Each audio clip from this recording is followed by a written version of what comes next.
1990 की दशक को याद करके लोग अभी भी जो है सिहर जाते हैं। वहीं आज हमारे साथ रिटायर्ड डीआईजी जो हैं सुधीर कुमार सिंह हैं, उस समय डीएसपी हुआ करते थे और आज हमारे साथ हैं, न्यूज़ 18 के साथ हैं।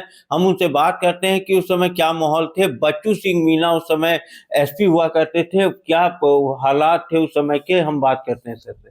सर क्या हालात थे उस समय? मैंने हालात तो इसी से समझिए कि जब बच्चू सिंह मीना जो एसपी थे सिवान के, शहाबुद्दीन पर करीब 51 केस थे, मर्डर, अपहरण और बहुत सारे संगीन अपराध के केस थे, वारंट निकला हुआ था। तो बच्चू सिंह मीना रेड करने के लिए गए कि मतलब गिरफ्तार करेंगे। तो प्रतापपुर से 1 किलोमीटर पहले ही शहाबुद्दीन को सब सूचना मिल जाती, पुलिस थाने बहुत सारे लोग उसके अपने थे, और सूचना मिल गई थी कि पुलिस जा रही है रेड करने के लिए। तो AK-47 LMG से फायर शुरू हो गया। तो जिस सीट पर मीना साहब बैठे हुए थे, अगर ड्राइवर ने उनको खींच करके नहीं उतारा होता तो वहीं ढेर हुए रहते। उनकी सीट पर पैरेलल 3 गोली लगी, एक लाइन में, एक सीट में छेद करते हुए सीट को। माने किस सटीक निशाने से गोली चलाई गई थी। तो इतनी हिम्मत थी अपराधी की कि उसने एसपी को इस तरह से निशाना बनाया, जो कि एसपी ने कुछ किया नहीं, प्रतापपुर पहुंचे ही थे। क्यों गए थे, नहीं गए थे, ये तो माने किसी से बोले नहीं थे। पुलिस का अपना ये था, लेकिन गोली चलने का मतलब है कि पुलिस में लीक था, सूचना मिल गई थी। किसको सूचना मिल गई थी? शहाबुद्दीन को। शहाबुद्दीन के खिलाफ ही रेड हुआ था। और शहाबुद्दीन के पास उस समय AK-47 था, पुलिस के पास नहीं था। LMG थी, पुलिस के पास भी, उसके पास भी थी। और खूंखार अपराधी थे जो बिहार से बाहर के थे, सब उसके संरक्षण में रहते थे। जब भी गाड़ी पर चलता था उन बदमाशों को हथियार के साथ अपनी गाड़ी पर बैठा के जाता था। वहाँ एसपी थे सिंघल साहब, तो उन पर फायर करते हुए उनको खदेड़ा था और सिंघल साहब भाग करके चले गए थे अपने आवास पर, छिप गए थे। ये स्थिति थी। बाद में केस हुआ था हमारे समय में, उस केस में गवाही उनकी हुई थी, उसमें सजा भी 10 साल की हुई।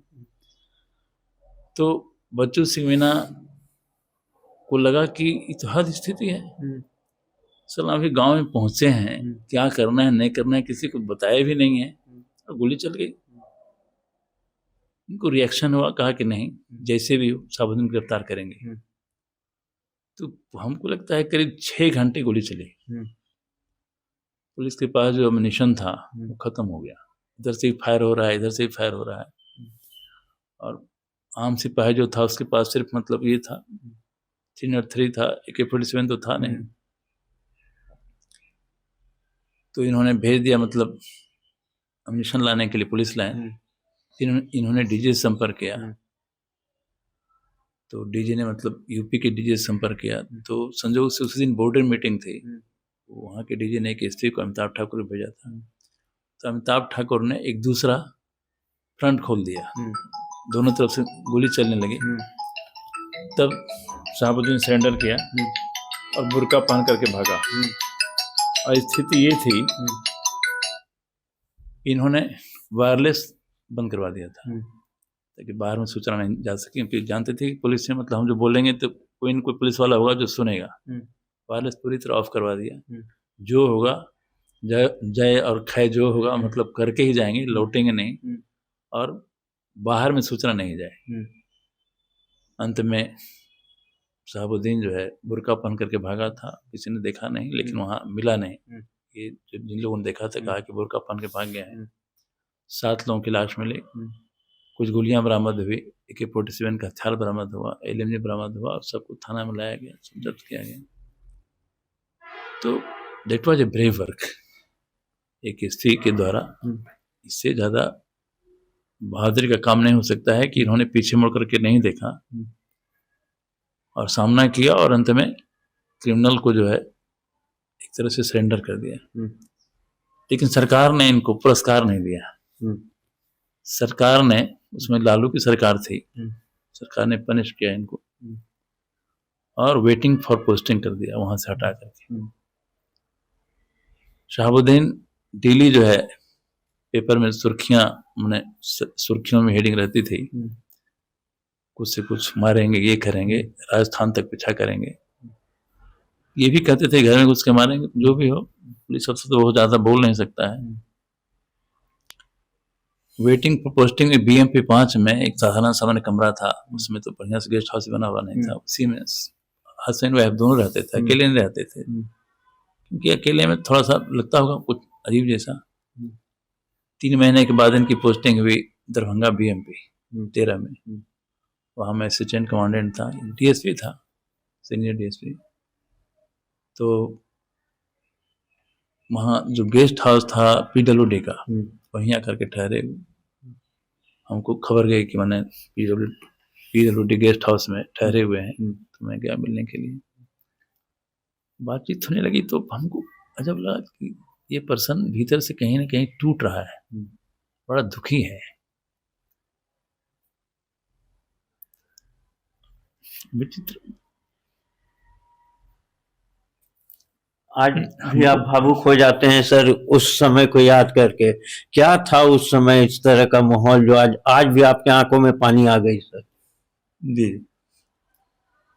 तो हमने पूछा सर सर्किट हाउस में अपने यहाँ क्यों उठा रहे हैं, वो सर्किट हाउस कराना चाहिए था। कहा यार कुछ क्या अंतर पड़ता है, कहीं भी रहे, यहाँ ठहरे हुए हैं, तो यहाँ ज्वाइन करना है, तुम लोगों का साथ मिलना चाहिए। बोले सर तो हम तो साथ हैं, आपके असिस्टेंट हैं, हम हमेशा साथ रहेंगे।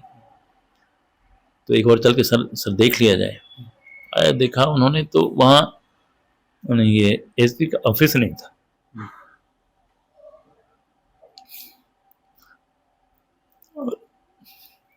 बाउंड्री नहीं थी।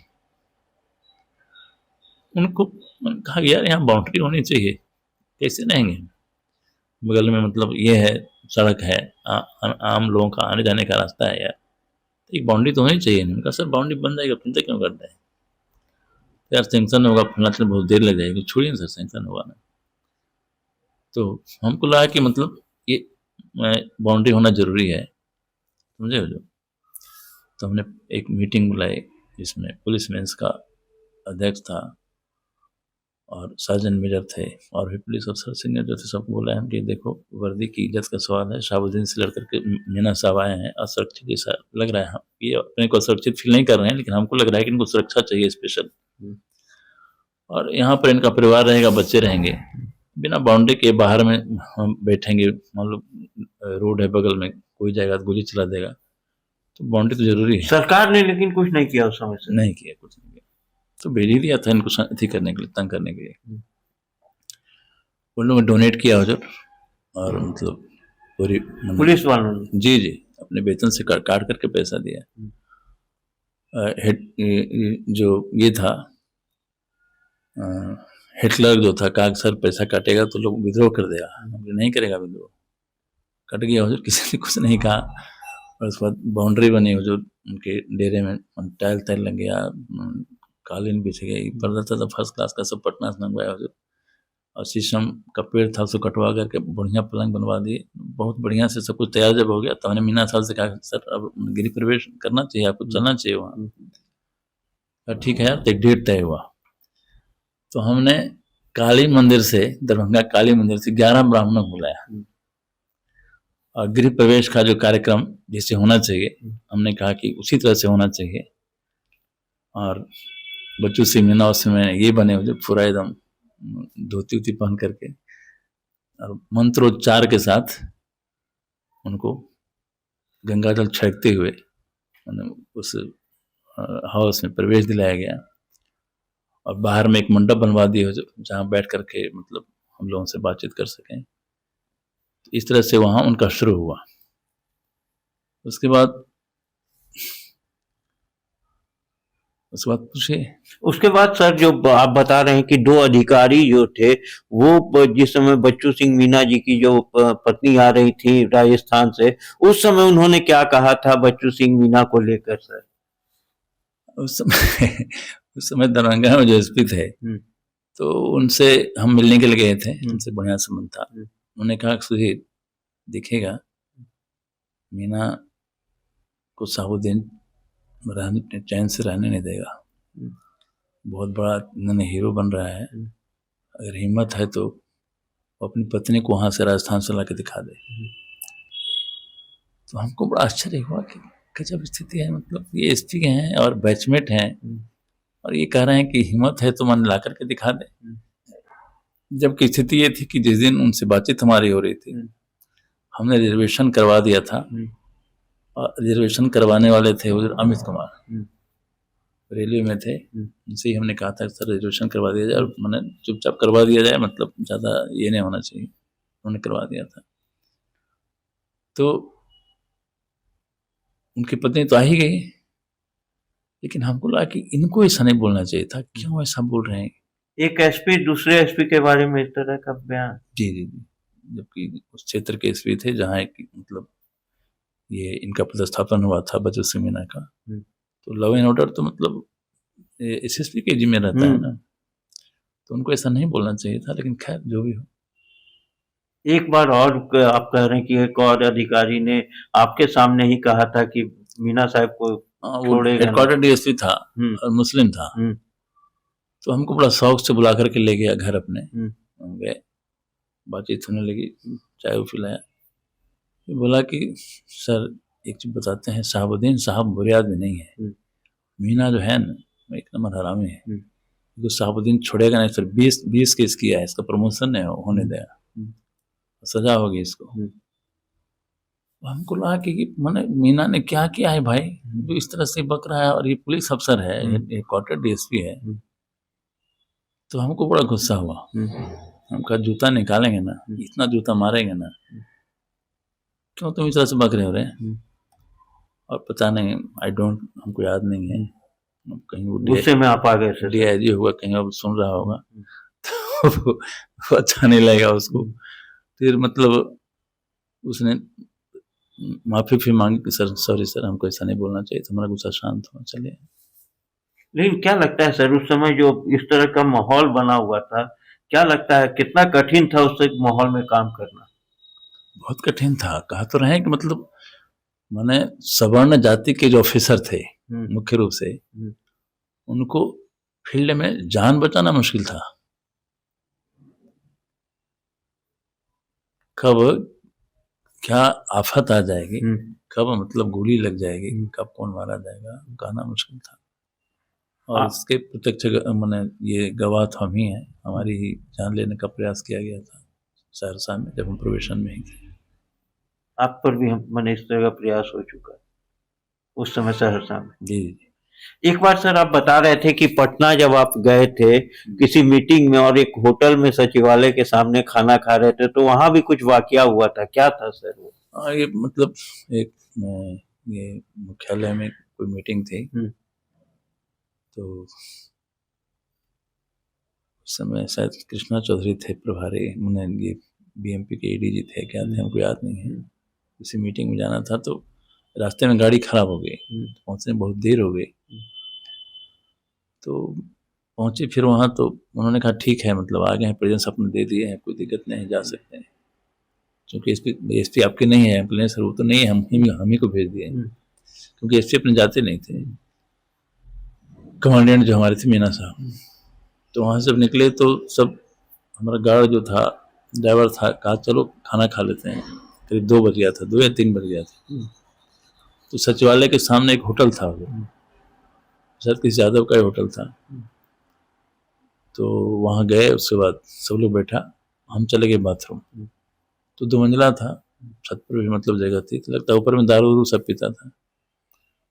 तो हम बाथरूम से जब बाहर निकले तो देखे एक आदमी पी करके खड़ा है, अनबन बक रहा है, कौन है?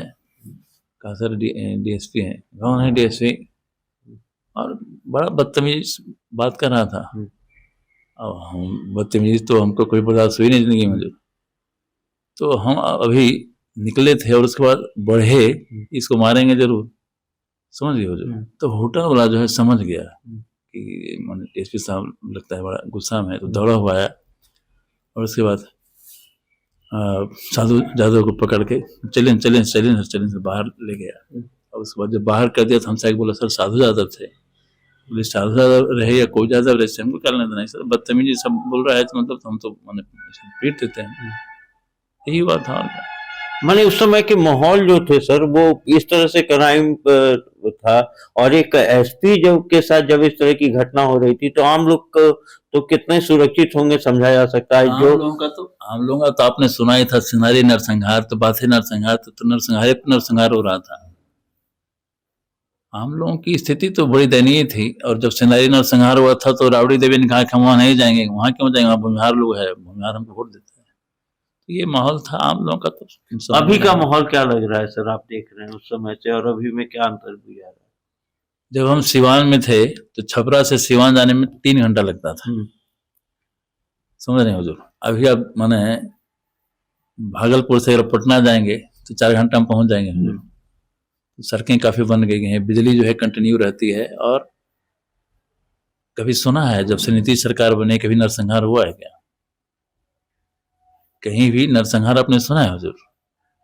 तो लॉ एंड ऑर्डर काफी कंट्रोल्ड है। और ऐसे अब हम और आप बैठे हुए हैं, आपने हमको गोली मार दी, तो ये तो माने पुलिस वाला कुछ नहीं कर सकता है। लेकिन इन्वेस्टिगेशन होता है, जो अपराध करता है वो पकड़ा जाता है और गिरफ्तार होता है, और सजा देने का काम तो कोर्ट का होता है।